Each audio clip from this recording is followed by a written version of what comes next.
Aqui, de novo, eu trago um mapa, né? Esse é um exemplo que a literatura traz muito, porque é um experimento natural que aconteceu e que mostra para a gente realmente a importância das instituições. Lembra lá a história, né, da iluminação? Aqui é um outro mapa também mostrando a iluminação. E aqui é a Coreia do Sul, né? Está aqui a Coreia do Sul. Aqui é a Coreia do Norte. Quem olha aqui até parece, aqui é o oceano, né? Porque não tem luz nenhuma. Mas não, aqui é terra. Tá? Aqui seria a Coreia do Norte. E por que você tem a Coreia do Sul tão desenvolvida e a Coreia do Norte praticamente nada? A única explicação é a diferença nas instituições. E eu falo que é um experimento natural porque as duas Coreias foram separadas depois da Segunda Guerra Mundial, né? Até então, era uma única nação, com o mesmo nível cultural, né, mesma língua, mesmas características, e, de repente, por conta da Segunda Guerra Mundial, se colocou a divisão e você teve matrizes institucionais diferentes. As instituições aqui eram uma, e lembrem lá, hein, instituições são as regras do jogo, né? Aqui, uma matriz institucional, aqui outra matriz institucional. Uma prosperou, a outra continuou no escuro. Então, é um experimento natural que mostra, que reforça essa percepção, né?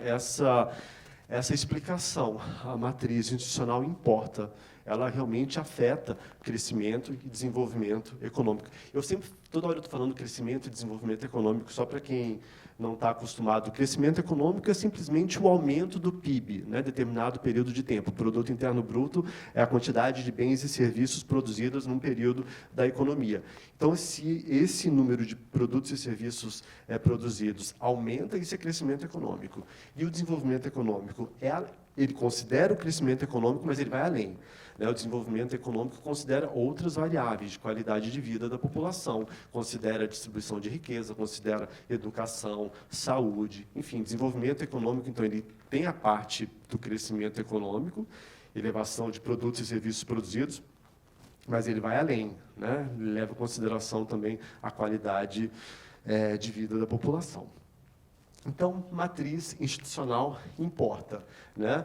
E as normas são instrumentos extremamente importantes para a gente conseguir atingir esses objetivos sociais. E a economia vem aí ajudar nessa tarefa, né? Fornecendo todo esse arcabouço teórico para tentar prever os efeitos da aplicação, os efeitos decorrentes das políticas públicas, os efeitos decorrentes das normas, das leis, dos regulamentos, né, de todo o ordenamento jurídico. Bom, a introdução das normas legais ou das políticas públicas, elas fazem o quê? Elas têm essa propriedade de afetar os incentivos. Então, elas mexem nos incentivos da população, de como as pessoas vão se portar. Logo, se essas normas e se essas políticas públicas não forem bem construídas, você vai levar a sociedade para tomar decisões erradas, né? São os famosos tiros que saem pela culatra. O governo faz intervenções que, em vez de incentivar boas ações, em vez de trazer bons incentivos, acaba prejudicando o desenvolvimento. Ok? Tenho certeza que todos vocês sabem diversos exemplos de intervenções estatais mal feitas. Né? Atualmente, eu estou na defesa do consumidor, a gente vê várias ações, né? Então, o Andrei, meu colega ali no Ministério da Justiça, a gente vê várias ações que, a princípio, eram para defender os consumidores e, assim, o efeito é completamente contrário. Bom, na hora que a gente está tratando a análise econômica do direito, né, se a gente está falando que eu estou pegando a metodologia da economia para entender o direito, claro que as premissas da economia também se aplicam para a análise econômica do direito. E aí eu tenho algumas premissas que são fundamentais. Tá? Vou tratar das três principais, que é o quê? De novo, os incentivos, a estrutura de incentivos, a maximização racional e a eficiência. Olha só, a estrutura de incentivos, né, que a gente está falando já aqui desde o início, da fusão dos dois conceitos, é que eu falo do ordenamento jurídico como estrutura de incentivos. O ordenamento jurídico ele tem essa capacidade de alterar os incentivos, de como as pessoas vão se portar. Tem a capacidade de alterar como as pessoas vão responder ao que a norma está se propondo. Olha só esse exemplo, né, que aparece, tudo que eu estou trazendo para vocês está bastante difundido na literatura, né? Esse caso aqui, que aparece bastante nos livros de análise econômica do direito, é o reflexo de uma norma tributária, no caso, tá? Que refletiu em como as casas foram construídas em Amsterdã, à beira dos canais. O que aconteceu? Em Amsterdã, há muito tempo atrás, você tinha que a tributação dos imóveis era feita pelo tamanho da fachada da casa em frente ao canal, né, em frente aos rios.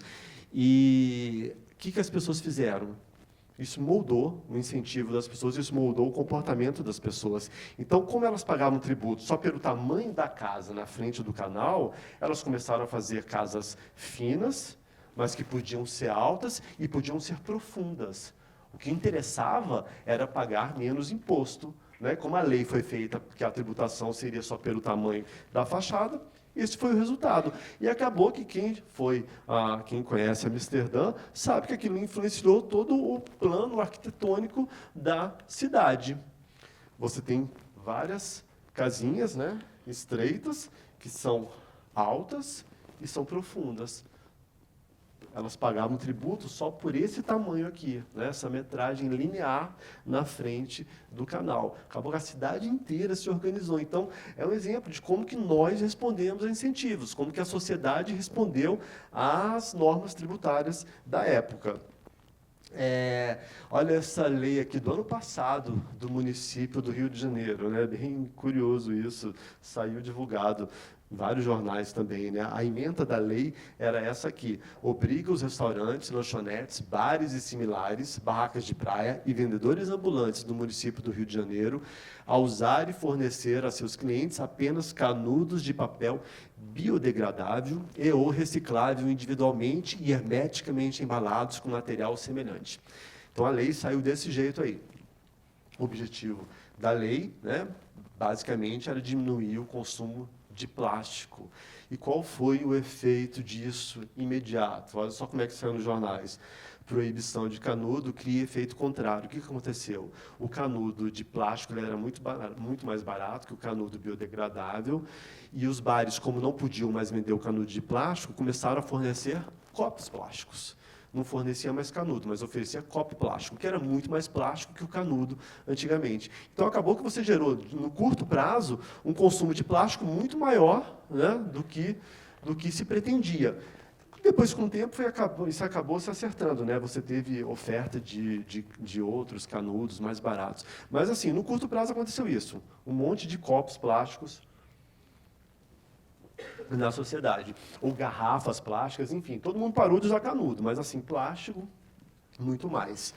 Olha esse outro exemplo aqui, também bem recente, né? Em 2018, a segunda turma do STF concedeu um habeas corpus coletivo para todas as mulheres que estavam presas, né? Que estavam grávidas ou que possuíam filhos até 12 anos de idade. Primeiro, uma observação, não estou falando mal do Supremo ou falando mal da decisão do Supremo. Tá? Quando se pensou nessa decisão, certamente os ministros estavam querendo privilegiar a defesa das crianças, né? Que as crianças pudessem estar junto das mães. Enfim, houve esse habeas corpus coletivo aqui. Qual foi, vocês conseguem ver algum efeito imediato, algum efeito adverso dessa decisão do Supremo? O que aconteceu? Né? Olha só o que veio logo depois. Cidade teve recorde de prisão de mulheres depois da decisão do STF, diz promotor de justiça. Ou seja, as mulheres passaram a ser as criminosas perfeitas, né? Porque elas não podiam ficar na cadeia se elas estivessem grávidas ou tivessem filhos até 12 anos de idade. De novo, não estou falando mal da decisão do Supremo, que focou a defesa das crianças, né? Achou importante que as crianças estivessem com as mães, mas só ressaltando que as normas, as instituições, e nas instituições está também a jurisprudência e as decisões judiciais, elas interferem como as pessoas vão se portar, né? Elas alteram os incentivos das pessoas. Por fim, esse caso aqui, que eu também trago sempre para as aulas, que é bastante curioso até, né? Essa notícia no India Times. Eu coloquei em inglês porque é exatamente como está lá no jornal que foi publicado na Índia, falando o quê? Que vários bares estavam sendo fechados na Índia por conta de uma decisão da Suprema Corte que falava que você não podia ter bares, restaurantes vendendo bebida alcoólica a uma distância de 500 metros das rodovias do país, né? Rodovias estaduais ou nacionais. E daí, por conta disso, vários bares começaram a fechar, né? Eles perderam a atração por conta dessa proibição do Supremo. Só que a decisão falava 500 metros e não explicava como que era medido, como esses 500 metros eram medidos, né? Então, talvez você pudesse entender que era walking distance, né? A pessoa tinha que andar 500 metros. Então, um proprietário de bar, ele decidiu fazer o seguinte, ele traçou uma volta de forma que a pessoa iria andar mais de 500 metros. E aí ele falava abertamente, né? No jornal aparece escrito, eu não estou fazendo nada ilegal. Né, as pessoas, e você lendo a reportagem até é bem curiosa, porque o gerente do restaurante, ele até se gaba, não, as pessoas estão andando 520 metros, eu estou indo além do que a decisão do Supremo falou. Então, de novo, né, a maneira como nós desenhamos as políticas públicas, as normas, as decisões judiciais, isso faz toda a diferença na resposta que os cidadãos vão apresentar em decorrência da matriz institucional. Né? De novo, respondemos a incentivos. A outra premissa da análise econômica do direito, que vem também da economia, é a racionalidade dos agentes e a maximização. O que é isso? A maximização significa que todos os agentes econômicos, e aí pessoas físicas, firmas, Estado, todos querem maximizar o seu retorno. Né? No caso das pessoas, a gente fala da utilidade, esse termo utilidade é para falar da satisfação que a pessoa tem em decorrência do consumo de algo. As firmas querem maximizar seu lucro, enfim, todos os agentes querem maximizar o seu retorno. E isso é uma premissa da economia. A economia funciona baseada nisso. Todo mundo quer ter o máximo de retorno possível. Isso é do ser humano. Né? Todos nós queremos maximizar o nosso retorno. Claro, eu tenho que considerar as restrições que eu tenho.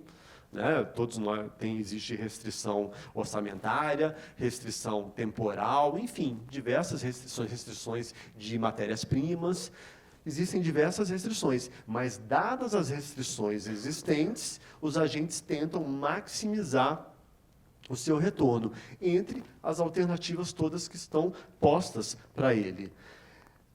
E aí, aquilo que eu falei, os consumidores querem maximizar a utilidade, né? A utilidade é a satisfação pessoal do consumidor, as empresas maximizam lucro, os políticos maximizam votos.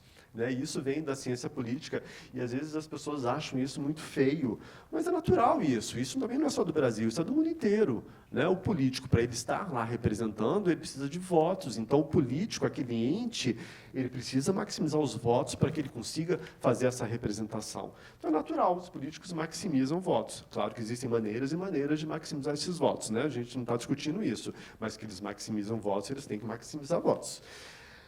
E aí, junto com isso, né, na definição, a gente fala, os agentes econômicos apresentam racionalmente um comportamento maximizador.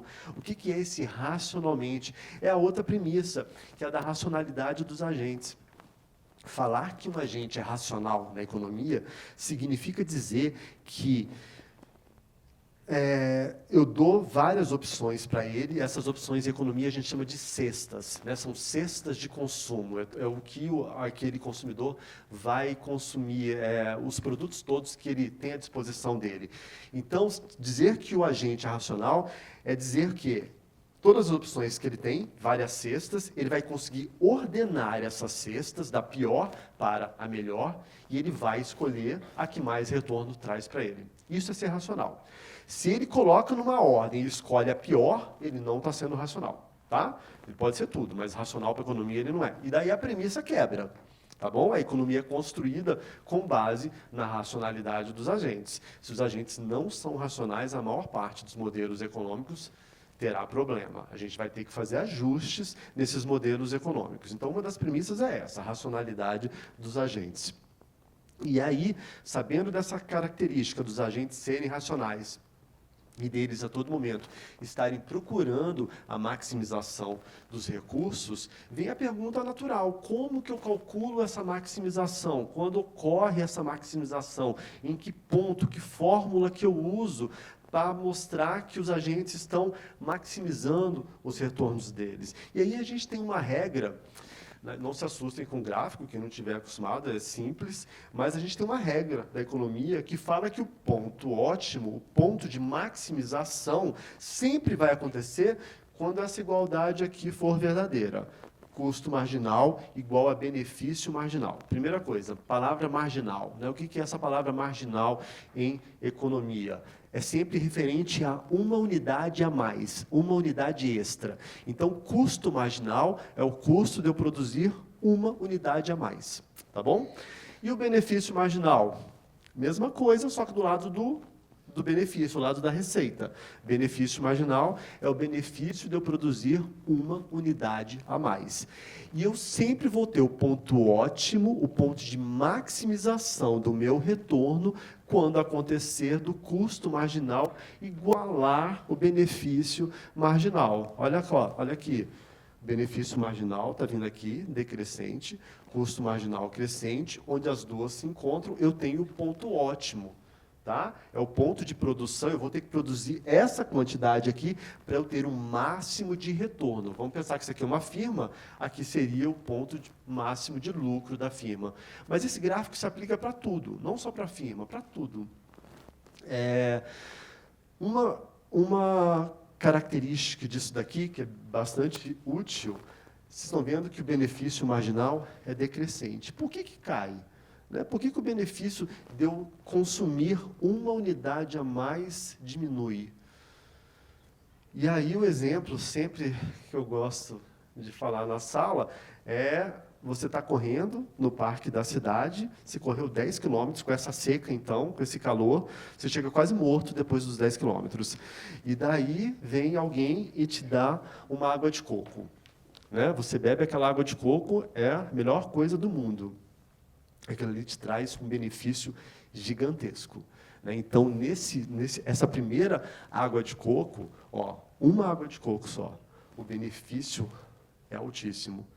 Daí vem a pessoa do quiosque e fala assim: olha, o senhor está tão cansado, enfim, vou quebrar seu galho, vou te dar mais uma água de coco. Eu estava com uma.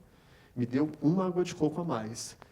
O benefício marginal da segunda água de coco vai ser menor que da primeira, mas ainda assim me traz bastante benefício, porque eu tinha corrido 10 quilômetros, eu estava com muita sede. Só que a pessoa continua te dando água de coco, continua, terceira, quarto coco, quinto coco. Vai chegar uma hora que você não aguenta mais, por mais cansado e com sede que você estivesse, por mais calor que esteja, o benefício extra de uma água de coco a mais é pequeno. Vai chegar uma hora que pode até ser negativo, vai te trazer um malefício. Então, é isso que explica a curva do benefício marginal ser decrescente.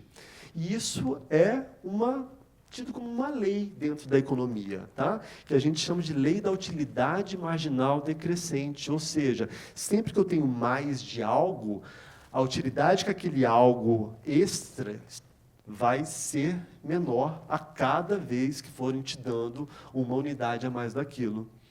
Então, lei da utilidade marginal decrescente, isso funciona para tudo. Você começa a ganhar uma coisa, aquilo ali é muito bom. Se você continuar ganhando aquilo ali, no final você não vai estar dando mais valor para aquilo.